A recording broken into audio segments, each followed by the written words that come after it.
Magandang araw sa ating mga tagapakinig. Ang bawat krimen ay nagiiwan ng mga bakas, isang basyo ng bala, isang patak ng dugo, isang testimonya. Ngunit paano kung ang pinakamahalagang ebidensya ay hindi isang pisikal na bagay, kundi isang digital na mensahe na ipinadala ilang oras bago ang isang brutal na pagpaslang, isang mensahe na maaaring isang simpleng babala o isang death warrant na nilagdaan ng isang asawang pinagtaksilan. Ang kwentong ating susundan ay hindi lamang tungkol sa isang love triangle na nauwi sa trahedya. Ito ay isang malalim na pagsisid sa isipan ng isang babaeng minsay nasa tuktok ng kanyang karera, isang power woman na isinakripisyo ang lahat para sa pamilya para lamang matuklasan na ang mundong kanyang binuo ay unti-unti nang ginuguho ng panlilinlang. Ito ang salaysay ni Isabel, isang babaeng minaliit at tinuring na isang ordinaryong may bahay na sa huli ay ipapakita ang talino at kalkuladong galit na kayang bumago sa tadhana ng lahat ng taong nagkasala sa kanya. Paano hahantong sa isang madugong gabi ang isang bawal na pag-ibig sa pagitan ng isang manager at ng kanyang ambisyosang assistant? At ang pinakamahalagang tanong, ang isang babaeng may wasak na puso, armado lamang ng impormasyon at ng kanyang matalas na isipan, ay kaya bang mag-orkestra ng isang perpektong paghihiganti nang hindi man lang dinudungisan ang sariling mga kamay? Samahan ninyo kami sa pagbuo ng isang komplikadong puzzle ng pag-ibig, ambisyon, pagtataksil at isang hustisyang hanggang ngayon ay mailap pa rin sa isang matahimik na subdivision kung saan ang mga bahay ay simbolo ng tagumpay at ang mga hardin ay maayos na inaalagaan, may isang tahanan na sa labas ay larawan ng perpektong pamilya. Ngunit sa loob ng mga pader nito, isang malamig na digmaan ang unti-unting namumuo. Dito nakatira si Isabel, isang babaeng dating hinahangaan sa corporate world, isang dating marketing director na kayang-kayang makipagsabayan sa mga pinakamahuhusay na CEO sa bansa. Ang kanyang pangalan ay dating kasing kahulugan ng tagumpay, ngunit ang lahat ng iyon ay kanyang tinalikuran. Ipinagpalit niya ang boardroom para sa kusina, ang mga business proposal para sa mga listahan ng grocery, ang kanyang six-figure salary para sa titulong may bahay. Lahat para sa kanyang pamilya, para sa kanyang asawang si Marco. Si Marco, isang ambisyosong manager sa isang malaking kumpanya, ang lalaking dati tumitingala sa kanya. Sa simula ng kanilang relasyon, si Isabel ang kanyang idolo, ang kanyang mentor. Nakilala nila ang isa't isa sa mundo ng korporasyon. Si Isabel, isang senior marketing director. Si Marco, isang promising manager pa lamang sa ibang departamento. Nahulog ang loob ni Marco hindi lang sa kagandahan ni Isabel, kundi sa talino at kapangyarihan nito. Nakita niya kay Isabel ang kanyang daan patungo sa itaas, at nakita naman po ni Isabel kay Marco ang isang katambal, isang partner sa pag-akyat sa hagdanan ng tagumpay. Sila ang tinaguriang power couple. Parehong matalino, parehong ambisyoso, ang kanilang kasal ay tila isang pagsasanib pwersa ng dalawang henyo sa negosyo. Ngunit ang pundasyon ng kanilang pagsasama ay nagsimulang magkaroon ng lamat ng isilang ang kanilang panganay. Nagkasundo sila na isa sa kanila ang kailangang magsakripisyo ng karera. At dahil si Marco ay nasa punto ng kanyang career kung saan paangat pa lamang siya, at dahil na rin sa pressure mula sa kanilang pamilya, si Isabel ang nagparaya. Isang desisyon na sa simula ay puno ng pagmamahal, ngunit sa paglipas ng panahon ay magiging mitya ng kanyang pinakamalaking hinanakit. Habang unti-unting umaangat si Marco, unti-unti namang nawawala ang paghanga at respeto niya kay Isabel. Ang babaeng dati niyang tinitingala ay naging isa na lamang may bahay sa kanyang paningin. Ang dating maalab na pag-uwi ay naging malamig na pagbati. Ang mga kwentuhan tungkol sa trabaho ay napalitan ng mga gasgas na dahilan sa pag-uwi ng gabi at madalas na business trips tuwing weekend. Nakatitig si Isabel sa kanyang sarili sa salamin. Ang babaeng nakikita niya ay hindi na ang babaeng kinatatakutan sa boardroom. Sa kanyang mga mata may pagtataka, pagdududa at isang lumalalang sama ng loob. Ang pagbabago ni Marco ay hindi na maikakaila. Nagsimula ito sa mga maliliit na bagay, mga senyales na pilit niyang binabalewala. Una, ang amoy. Isang matamis at mamahaling pabango na dumidikit sa damit ni Marco pag-uwi. Isang pabangong hindi kanya. Pagkatapos ang mga resibo. Isang resibo mula sa isang coffee shop malapit sa opisina ni Marco para sa 2 tasa ng kape sa oras na dapat ay abala ito sa trabaho. Isang araw habang tinutulungan niya itong maghubad ng Amerikana, may nakita siyang bahid ng lipstick sa kwelyo nito. Mabilis na pinunasan ni Marco, ngunit hindi ito nakaligtas sa matalas na mga mata ni Isabel. Ang pinakamasakit sa lahat ay ang isang hair clip, isang eleganteng clip na may ilang hibla ng makinis at mahabang buhok na nahulog mula sa bulsa ng suit ni Marco habang nilalabhan niya ito. Ang mga piraso ng ebidensya ay sapat na. Si Marco ay may ibang babae. Sa halip na komprontahin ito, ginamit ni Isabel ang kanyang talino sa pananaliksik, ang parehong talino na nagpaangat sa kanya sa marketing world. Sa kaunting pagsisiyasat sa social media at sa mga kwento mula sa ilang mga dati niyang koneksyon sa kumpanya, natuklasan niya ang pangalan Ria de los Santos, ang bagong assistant ni Marco. Bata, maganda, ambisyosa, isang perpektong salamin ng dating Isabel. Si Ria, nasa kalagitnaan ng kanyang 20s, ay punong-puno ng enerhiya at pangarap. Hindi siya kontento sa pagiging assistant lamang. Aktibo siyang naghahanap ng mga oportunidad, laging may bagong ideya at handang magtrabaho ng lampas sa oras para mapatunayan ang kanyang sarili. Ang kanyang kasiglahan ay tila isang bitamina para kay Marco na nagsisimula ng mabagot sa tahimik at predictable na buhay sa bahay. Si Ria ang nagdala ng excitement at panganib na matagal nang nawala sa relasyon nila ni Isabel. Sa una, sinubukan ni Isabel na bawiin ang kanyang asawa. Hindi niya ipinahalata ang kanyang nalalaman. Sa halip, mas naging sweet siya. Ipinagluto niya si Marco ng mga paborito nitong pagkain. Inaasikaso niya ang bawat pangangailangan nito. Umaasa siyang sa pamamagitan ng pagiging perpektong asawa, manunumbalik ang dating pagtingin ni Marco sa kanya. Ngunit ang puso ni Marco ay tila tuluyan ng nanlamig. Dahil dito, napilitan si Isabel na gumawa ng isang bagay na labag sa kanyang kalooban. Isang gabi habang mahimbing na natutulog si Marco, binuksan niya ang cellphone at laptop nito. Hindi kailanman naging ugali ni Isabel ang manghimasok, kaya't hindi na nag-abala si Marco na palitan ang kanyang mga password. Ang kanyang nakita ay parang libu-libong patalim na sabay-sabay tumusok sa kanyang puso. Sa cellphone, tumambad ang walang katapusang pagpapalitan ng matatamis na mensahe, mga plano para sa kanilang mga tagpuan, mga tawagan ng mahal at baby. Sa laptop, mas malala pa, mga litratong kuha sa iba't ibang lugar, sa isang beach resort, sa isang mamahaling restaurant, sa loob ng kotse, sa lahat ng larawan, masaya sila magkayakap, magkahalikan. Habang tinitingnan ni Isabel ang mga ebidensya, ang sakit ay unti-unting napalitan ng isang malamig at kalkuladong galit.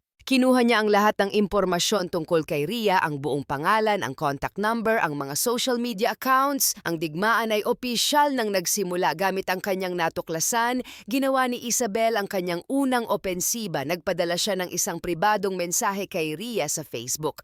Nagpakilala siya bilang asawa ni Marco at mahinahong nakiusap na kung maaari ay layuan na nito ang kanyang asawa para sa kapakanan ng kanilang mga anak. Umaasa siyang bilang isang edukadong babae, maiintindihan ni Ria ang kanyang pakiusap, ngunit mali ang kanyang inakala. Makalipas ang isang oras, nakatanggap siya ng reply. Walang salita. Isang litrato lamang, isang litrato ni Ria at Marco na masayang nakababad sa isang jacuzzi. Si Ria ay nakasandal sa dibdib ni Marco. Ilang sandali pa, sunod-sunod na mensahe ang pumasok, puro panlalait at insulto. Lusyang! Boring, batang, amoy pawis na may bahay. Bawat salita ay isang dagok sa pagkatao ni Isabel. Doon napagtanto ni Isabel na ang kanyang kalaban ay hindi isang simpleng babaeng naligaw ng landas. Si Ria ay agresibo, walang delikadesa at tila nasisiyahan sa pagpapahirap sa kanya. Nagpatuloy ang banggayan sa mga sumunod na araw kung saan si Ria ang laging nangunguna sa pangiinsulto. Si Marco naman, na siyang punot dulo ng lahat, ay nanatiling tahimik at nagmamaang-maangan, hinahayaan ang dalawang babae na maglaban para sa kanya. Ngunit hindi alam ni Ria kung sino ang kanyang binabangga. Si Isabel ay hindi isang ordinaryong may bahay, siya ay isang estratehista. Isang babaeng sanay makipag-ugnayan sa mga pinakamalalaking pangalan sa industriya at ngayon gagamitin niya ang kanyang mga koneksyon. Nakipag-ugnayan siya sa isang matalik na kaibigan, isang mataas na opisyal sa Human Resources Department ng kumpanya kung saan nagtatrabaho sina Marco at Ria. Ibinahagi niya ang lahat, ang pagtataksil, ang mga ebidensya at ang magaspang na pag-uugali ni Ria. Ipinakita niya ang mga mensahe kung saan siya ay ininsulto at pinagtawanan. Sa tulong ng kanyang kaibigan, isang kaso ng unprofessional conduct at moral turpitude ang isinampa laban kay Rhea. Sa loob lamang ng ilang linggo nagtagumpay si Isabel. Napatalsik sa trabaho ang kalaguyo ni Marco. Inobserbahan niya ang mga galaw ng kanyang asawa. Umaasa siyang ang pagkawala ni Rhea sa opisina ay magiging simula ng pagtatapos ng kanilang relasyon. Ngunit muli nabigo siya. Tila walang nagbago, patuloy ang panlalamig ni Marco, ang gabi-gabing pag-uwi at ang mga biglaang lakad tuwing weekend. At si Rhea sa halip na matakot ay mas lalo pang naging mapusok.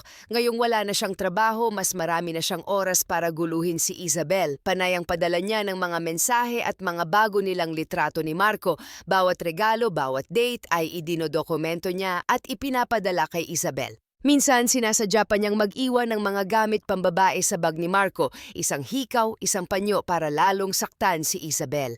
Sa kabila ng lahat ng ito nanatiling kalmado si Isabel sa panlabas. Ang gumawa ng iskandalo ay wala sa kanyang bokabularyo. Para sa kanya hindi niya kapantay si Rhea, isang mababang uring babae na hindi dapat pag-aksayahan ng panahon. Ngunit sa loob-loob niya isang mas madilim na plano ang unti-unti nang nabubuo. Naging malinaw na sa kanya na hindi na niya kayang mabawi pa ang kanyang asawa sa pamamagitan ng pakiusap. Kinausap niya si Marco tungkol sa paghihiwalay, ngunit tila wala itong interes. Lagi niyang iniiba ang usapan na lalong nagpagulo sa isipan ni Isabel. Isang araw, isang hindi inaasahang pangyayari ang nagbigay daan sa susunod na yugto ng kanyang plano. Kinailangan nilang magtungo sa probinsya para sa burol ng kanyang tiyahin. Hindi sumama si Marco, idinahilan ang napakaraming trabaho. Walang imik na nag-empake si Isabel para sa kanilang mga anak. 6 na araw silang nanatili sa probinsya. Dapat sana ay 7, ngunit sa ika-6 na gabi, isang malakas na kutob ang bumulong sa kanya na kailangan na niyang umuwi. Hindi niya sinabihan si Marco. Pagdating nila sa kanilang subdivision hating gabi na, tahimik niyang ipinarada ang kotse. Hindi siya bumusina. Dahan-dahan niyang binuksan ang gate na tila nakalimutang ikandado. Sa labas ng kanilang pinto, isang pares ng pambabaing tsinelas na hindi pamilyar sa kanya ang sumalubong sa kanyang paningin. Yelo ang dumaloy sa kanyang mga ugat. Tahimik niyang pinapasok ang 2 anak at sinabihan na dumiretso sa kanilang kwarto. "Huwag kayong lalabas kahit anong mangyari," bulong niya. May magnanakaw yata sa loob. Dahan-dahan niyang pinihit ang doorknob ng kanilang master's bedroom at doon tumambad sa kanya ang eksenang tuluyan nang pumatay sa anumang natitirang pagmamahal sa kanyang puso. Ang kanyang asawa at si Rhea, magkayakap sa kanilang kama sa isang iglap na wala ang lahat ng kanyang pagpipigil. Dinampot niya ang isang mabigat na bote ng pabango mula sa kanyang dresser at walang pag-aalinlangang ibinato ito sa direksyon ni Rhea, tumama sa ulo nito. Tumalsik ang dugo. Bago pa makakilos si Marco, mabilis na hinablot ni Isabel ang mahabang buhok ni Rhea at kinaladkad ito palabas ng kwarto, palabas ng bahay, habang paulit-ulit na isinisigaw ang salitang, "Magnanakaw, tulong, may magnanakaw." Ang mga sigaw ay gumising sa kanilang mga kapitbahay. Walang nagawa si Marco sa bilis ng mga pangyayari. Mula sa pinto, nakita niyang pinagkakaguluhan na ng mga tao si Rhea sa kalsada, tinatadyakan at sinasabunutan. Si Isabel naman ay kalmadong nakatayo sa gilid, kausap na ang kapitan ng barangay. Maya-maya dumating ang mga pulis at dinakip ang duguan at umiiyak na si Rhea. Sa presinto sa harap ng mga pulis, ipinakita ni Isabel ang isang di inaasahang awa. Inurong niya ang reklamo. "Naawa na po ako sa kanya," sabi niya sa pulis habang pinapangaralan si Rhea na magbagong buhay na. Walang kaalam-alam ang mga pulis sa tunay na kwento. Si Rhea na gulong-gulo at takot ay sinakyan na lamang ang mga pangyayari. Pag-uwi ni Isabel, nagpatuloy siya sa mga gawaing bahay na para bang walang nangyari. Ngunit sa tuwing magkakatinginan sila ni Marco, isang mapang-asar na ngiti ang kanyang ibinibigay. Isang ngingiti na nagsasabing, "Nasa akin ang huling halakhak." Matapos ang insidente, tila nagkaroon ng pagbabago. Naging maaga na ang pag-uwi ni Marco. Huminto na rin ang panggugulo ni Rhea sa social media. Sa loob ng 2 linggo, umasa si Isabel na marahil ito na ang katapusan, na natutunan ng leksyon ang kanyang asawa. Ngunit ang kapayapaan ay panandalian lamang. Isang gabi, isang mensahe na naman ang pumasok sa telepono ni Isabel galing kay Rhea. "Magsa-celebrate kami ng anniversary namin ni Marco sa Sabado. 1 year na kami." Doon napagtanto ni Isabel Isabel na 1 taon na pala siyang niloloko. 1 taon ng kasinungalingan, 1 taon ng pagtataksil. Sa sandaling iyon, isang bagay sa loob niya ang tuluyang nabali. Hindi na galit ang kanyang naramdaman, kundi isang tiyak na desisyon. Kalmado siyang nag-reply, "Enjoy the moment dahil baka last na yan." Umaga ng Sabado, habang nag-aagahan, sinabi ni Isabel na gusto niyang mamasyal sa Tagaytay kasama ang mga bata. Isang family bonding, tumanggi si Marco. May mahalaga raw siyang lakad kasama ang kanyang team sa opisina, matagal nang nakaplano. Hindi umimik si Isabel, ngumiti lamang ito, isang ngingiting nagpadala ng kaba sa dibdib ni Marco. Kilala niya ang kanyang asawa, tahimik ngunit matalino, isang natural na leader na hindi basta-basta nagpapatalo. Bandang 3:00 ng hapon, umalis si Marco, nagkita sila ni Ria sa isang mall, naglakad-lakad, nagkwentuhan na para bang sabik na sabik sa isa't isa. Matapos mamasyal at maghapunan sa isang romantic na restaurant, dumiretso sila sa isang motel. Doon sinamantala nila ang mga nakaw na sandali. Bago umalis, inaya ni Marco si Ria na muling magkita kinabukasan. Ang hindi alam ni Ria, iyon na pala ang huling gabi ng kanilang relasyon. Sa loob ng 2 linggong hindi nila pagkikita, napag-isip-isip ni Marco na mas matimbang pa rin ang kanyang pamilya. Balak na sana niyang tapusin ang lahat, ngunit naunahan siya ng tadhana. Sa paglabas nila sa pintuan ng motel, hawak kamay at nakangiti, biglang nabasag ang katahimikan ng gabi. Isang malakas na putok ng baril ang umalingaw-ngaw. Kasunod nito, naramdaman ni Marco ang pagbigat ng kamay ni Ria bago ito tuluyang bumitiw. Lumingon siya at doon niya nakita ang isang bangungot. Si Ria nakabulagta sa sementadong sahig, unti-unting nababahira ng sarili niyang dugo. Agad siyang dinala sa ospital, ngunit idineklarang dead on arrival. Sa investigasyon, si Marco ang unang suspect, ngunit mabilis itong naalis sa listahan. Ayon sa mga testigo, isang motorsiklo na may isang angkas ang pabalik-balik sa lugar. Nang lumabas sina Marco at Ria, dito pinaputukan ng angkas si Ria. Akma pa sanang babarilin din si Marco, ngunit dahil sa pagdagsa ng mga tao, mabilis silang tumakas. Walang plate number ang motor at parehong naka-helmet at maskara ang mga salarin. Agad na ipinatawag si Isabel. Sa puntong iyon, siya ang may pinakamalinaw na motibo. Inaasahan ng mga investigador na isang galit at palaban na babae ang kanilang haharapin, ngunit ang dumating ay isang napakalumanay na Isabel, tila hindi makabasag pinggan. Nang ipakita sa kanya ang mensaheng, "Enjoy the moment dahil baka last na yan," kalmado niya itong ipinaliwanag. "Sinabi ko lang po yan dahil sa sobrang pagkainis ko, ayaw niya po akong tigilan sa panggugulo." Bagamat walang sapat na ebidensyang direktang nag-uugnay sa kanya sa krimen, isang pangalan ang lumitaw mula mismo sa kanyang salaysay.